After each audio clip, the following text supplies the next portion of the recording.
আসসালামু আলাইকুম ভিউয়ার্স। কিভাবে ছাদের রড ফেলতে হয়, ভীম ছাদের রড কিভাবে ফেলা যায় এবং এটার সঠিক নিয়ম কি, এ বিষয়ে অনেকেই আমার কাছে জানতে চেয়েছিলেন। তো তাদের জন্য আজকের এই ভিডিওটি। তো আপনাকে ছাদের রড ফেলার পূর্বে কিছু বিষয় জানতে হবে, লং ডিরেকশন এবং শর্ট ডিরেকশন। তো লং ডিরেকশনের রড পরে পড়বে এবং আগে শর্ট ডিরেকশনের রড পড়বে। তো এখানে দেখতে পাচ্ছেন, আমি এই কর্নার থেকে আপনাদেরকে দেখানোর চেষ্টা করব। এখানে যে রুমটি রয়েছে, এই রুমটি যে বরাবর আপনাদের রডটি ফেলা অলরেডি হয়ে গেছে, এটা হচ্ছে শর্ট ডিরেকশন। মানে আমি উদাহরণস্বরূপ আপনাদেরকে বলছি, এর পাশ ধরুন 12 ফিট রয়েছে এবং এখন যে রডটা পড়ছে এটা হচ্ছে 15 ফিট। তো এই রডটা কিভাবে ফেলতে হবে এখানে স্টেপ বাই স্টেপ দেখানো হয়েছে। আপনি যদি এই ভিডিওটি পুরোপুরি কন্টিনিউ করেন, তাহলে ইনশাআল্লাহ রড ফেলা সম্পর্কে আপনার আর দ্বিতীয় ভিডিও দেখার প্রয়োজন হবে না এবং কোন রডটাকে কি বলে এটা আপনি জানতে পারবেন। এখানে যে রডগুলো ফেলা হয়ে গেছে এগুলো হচ্ছে মেইন রড, এটাকে বলে হচ্ছে মেইন রড। এই রডের অনেক ক্যালকুলেশন রয়েছে এবং অনেক জটিলতা রয়েছে। কোনো রড কোনো জায়গায় মেইন থাকে, আবার কোনো জায়গায় গিয়ে এটা বাইন্ডার হয়, কোনো জায়গায় এক্সট্রা টপ হয়ে যায়। তো এটা অনেক লেন্দি এবং জটিল একটা প্রসেস। আপনি যদি দেখেন বা এ বিষয়ে আপনার একটু নলেজ থাকে তাহলে আপনি বুঝতে পারবেন। তো যাই হোক, এখানে প্রথমে প্রস্থের দিক মানে শর্ট ডিরেকশন যে সাইডটা থাকে, এই রডটাকে আমরা এখানে 10 ইঞ্চি পরপর দাগানো হয়েছে। তো 10 ইঞ্চি পরপর প্রত্যেকটা দাগে রডগুলোকে ফেলে দেওয়া হয়েছে। আপনিও যদি এভাবে কাজটি করেন, সেক্ষেত্রে আপনার ছাদটিও খুবই সুন্দর হবে এবং যারা নতুন রয়েছেন তারা এই ভিডিওটি দেখলে ইনশাআল্লাহ সুন্দর একটা আইডিয়া পাবেন কিভাবে ভীম ছাদের রড ফেলতে হয়। তো ভীম ছাদের রড ফেলার আগে ভীমটাকেও সেম রড যেই বরাবর হবে, শর্ট ডিরেকশনের ভীমটাকে আগে ফেলে নিতে হবে এবং তার উপরে লং ডিরেকশনের রডটা বাঁধবে বা যে সাইডে জায়গাটা কম রয়েছে সেই সাইডের ভীমটাকে আগে বাঁধতে হবে এবং এর উপরে যে সাইডটা লম্বা রয়েছে সেই সাইডের ভীমটাকে বাঁধতে হবে। তো রডের প্রসেসটাও পুরোপুরি সেম এরকমই। তো আমি এই ভিডিওটা কোনো ফাস্টও করব না, স্কিপও করব না, কারণ এই ভিডিওটা দেখে যদি আপনার একটু আইডিয়া হয় তাহলে আমার জন্য সেটা সার্থকতা। কারণ আমি চেষ্টা করেছি আগের একটা ভিডিওতে আপনাদেরকে দেখানো। তো এখানে অনেকে রিকোয়েস্ট করেছিলেন, ভাই ভীম ছাদের একটা ভিডিও দিতে হবে যে ভীম ছাদ কিভাবে করতে হয় বা ভীম ছাদের রড কিভাবে ফেলতে হয়। তো আপনারা দেখতে পাচ্ছেন প্রথম লেয়ারের যে রডটা শর্ট ডিরেকশনে, এটা কিন্তু ভীমের নিচ দিয়ে চলে গেছে এবং দ্বিতীয় লেয়ারের যে রডটা রয়েছে এটাও কিন্তু ভীমের নিচ দিয়ে চলে যাবে। তো এই রডগুলো কিন্তু প্রত্যেকটা রড পড়বে না।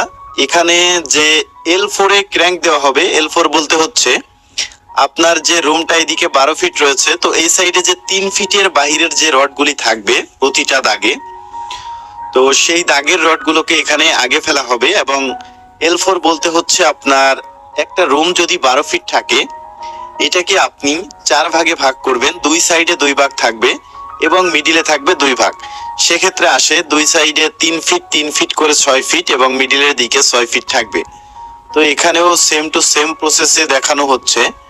আপনি যদি রড মিস্ত্রির কাজ করে থাকেন বা করতে চান বা ছাদের রড ফেলা শিখতে চান, তাহলে এই ভিডিওটি আমি আশা করছি আপনার খুবই উপকারে আসবে এবং আপনাকে কাজে দিবে। তো এখানে দেখুন ক্র্যাঙ্কের বাহিরে 3টি দাগ রয়েছে। তো সেই 3টা দাগে এই রডগুলোকে দেওয়া হয়েছে প্রতিটা দাগে। এখন যে কাজটা করতে হবে এটা হচ্ছে প্রতিটা দাগে প্লেসমেন্ট দিয়ে নিতে হবে, ক্লিয়ার কাভারিং সবকিছু দেখে নিতে হবে ঠিক আছে কিনা এবং এগুলোকে স্ট্রেট সোজা রেখে রডগুলোকে সুন্দরভাবে বেঁধে নিতে হবে। তো এখানে দেখুন রডগুলো ভীমের নিচ দিয়ে বাঁধা হয়ে গেছে। এখন এক্সট্রা টপের সাথে আপনার এখানে হচ্ছে ক্র্যাঙ্কের বারের উপরের জালির জন্য যে রডটা ফেলা হয়, যেটা উঁচু হয়ে যায় আর কি, সেই রডটা এই সাইডের প্রতি গ্যাপে একটা একটা করে দিয়ে রাখতে হবে। তো এখানে 3টা রড বাঁধার মানে 2টা গ্যাপ হয়েছে এবং আরো 10 ইঞ্চি এই রড ছাড়া ভিতরে একটি দাগ রয়েছে যেটা ক্র্যাঙ্কের দাগ, ওইখানের জন্য এখানে একটা রড এক্সট্রা বেশি রাখতে হবে। তো দেখুন, আপনি যদি ভিডিওটা দেখেন তাহলে আইডিয়া হবে। তো এই ভিডিওটা যদি আপনার কাছে বিন্দু পরিমাণে ভালো লেগে থাকে বা আপনি কিছু শিখতে পারেন, তাহলে আপনার কাছে রিকোয়েস্ট থাকবে ভিডিওতে একটি লাইক দিবেন এবং আপনার মূল্যবান মতামতটি জানাবেন যে ভিডিওটি দেখে আপনি উপকৃত হতে পেরেছেন কিনা। তাহলে যদি উপকৃত হতে পারেন বা কোনো বিষয় বুঝতে সমস্যা হয়ে থাকে আপনি কমেন্ট করবেন, ইনশাআল্লাহ নেক্সট একটা ভিডিওর মাধ্যমে আমি আপনাদের বুঝিয়ে দিব। এবার দেখুন 15 ফিট যে সাইডটা রয়েছে এই সাইডে যে ক্র্যাঙ্কের চিহ্নগুলো দেওয়া থাকবে 4 ভাগের 2 ভাগ যে ভেতরের অংশটুকু থাকে সেই 2 ক্র্যাঙ্কের ভিতর যে দাগগুলো থাকবে, তো ওই দাগ থেকে আপনার এই যে দেখুন ক্র্যাঙ্কের ভেতর, ক্র্যাঙ্কের বাহিরে আসা যাবে না, ক্র্যাঙ্কের ভিতরের যে দাগগুলো থাকবে 2 সাইড দিয়ে ওই এবার ফেলতে হবে হচ্ছে ভেতরের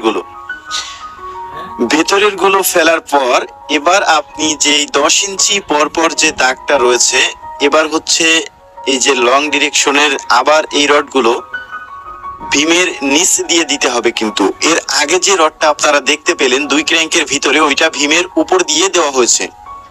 এখন যে রডটা আপনি দেখতে পাচ্ছেন এই রডটা কিন্তু ভীমের নিচ দিয়ে যাবে। তো সেক্ষেত্রেই মিডিলে আমরা যে রডগুলো ফেলে রেখেছি ওইখানে আপনার ক্র্যাঙ্ক বার তৈরি হবে। তো দেখুন এখানেও রডটাকে ভীমের নিচ দিয়ে নেওয়ার জন্য করা হচ্ছে।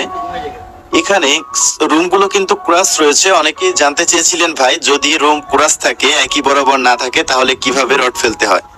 তো ওইটা একটা লেন্দি প্রসেস, একটা ভিডিওর মাধ্যমে আসলে প্র্যাকটিক্যালি যতটা বোঝানো সম্ভব একটা ভিডিওর মাধ্যমে ওইভাবে বোঝানো আসলে সম্ভব হয়ে ওঠে না। তবুও আমি আমার সাধ্য অনুযায়ী চেষ্টা করব আপনাদেরকে বোঝানোর জন্য। একটু যদি খেয়াল করেন এখানে রুমটা লম্বা রয়েছে এদিকে, কিন্তু সামনে যে রুমটা ওইখানে দেখুন রুমটার লম্বা যে সাইড সেটা রয়েছে অন্যদিকে।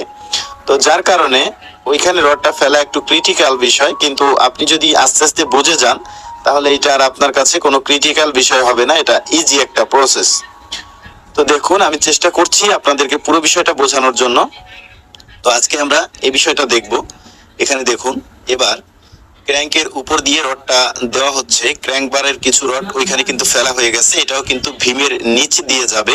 তো এখানে দেখুন একটা রড ঢুকিয়ে দেখানো হয়েছে। তো আপনি এখানে যে দাগটা দিবেন 10 ইঞ্চি পর পর প্রতিটা দাগে এখন আপনাকে রডটাকে দিয়ে দিতে হবে। তো এটা যদি আপনি দেন, দেওয়ার পর আপনাকে কি কাজ করতে হবে সেটা আমি অবশ্যই দেখাবো। তো আপনি ভিডিওটি কন্টিনিউ করতে থাকেন, ইনশাআল্লাহ আপনার উপকারে আসবে এই ভিডিওটি দেখার মাধ্যমে। যেহেতু এটি একটি ভীম ছাদ, তো এটা যদি আপনি বুঝতে পারেন তাহলে ইনশাআল্লাহ আপনার জন্য ভালো হবে। তো আলহামদুলিল্লাহ আমি মোটামুটি এ বিষয়ে নলেজ অর্জন করতে পেরেছি বা এ বিষয়ে আমার ধারণা রয়েছে, এজন্য কোনো বিষয়টাই আমার কাছে জটিল মনে হয় না বা ক্রিটিক্যাল মনে হয় না। কারণ আপনি যখন পুরো প্রসেসটা শিখে যাবেন তাহলে তখন ইনশাআল্লাহ আপনার কাছে কোনো বিষয় ক্রিটিক্যাল মনে হবে না। আপনি কিছু স্টেপ আছে যেগুলো বুঝতে পারলে আসলে প্র্যাকটিক্যালি বোঝা আর ভিডিওর মাধ্যমে বোঝা এখানে অনেক তফাৎ থাকে। কারণ আপনি ভিডিওটি দেখে সাথে সাথে কমেন্ট করে দেখা গেল কোনো কিছু বুঝতে পারবেন না বা জানতে পারবেন না।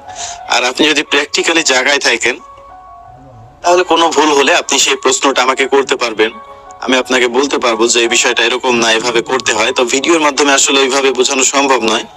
তবুও আপনার যদি সামান্য নলেজ থাকে তাহলে আশা করছি আপনি এই বিষয়টা বুঝতে পারবেন। তো এখানে কিন্তু অনেকটাই প্রায় কাজ হয়ে এসেছে, যেটা একটু পরে আপনি দেখার মাধ্যমে বুঝতে পারবেন। আমি কিছু কিছু জায়গায় স্কিপ করব বলতে হচ্ছে আপনি ভিডিওটা পজ করে আপনার কিছু স্টেপের পর দেখানো হবে। তো এখানে দেখুন যে রডগুলো আপনারা ফেলা দেখেছিলেন সে রডগুলো কিন্তু বাঁধার কাজ প্রায় হয়ে এসেছে।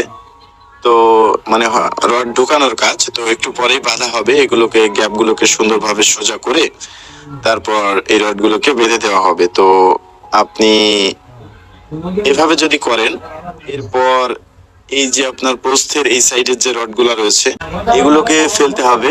ফেলার পর আপনি কোন রড কিভাবে দিবেন এটাও আপনি দেখতে পারবেন বা বুঝতে পারবেন।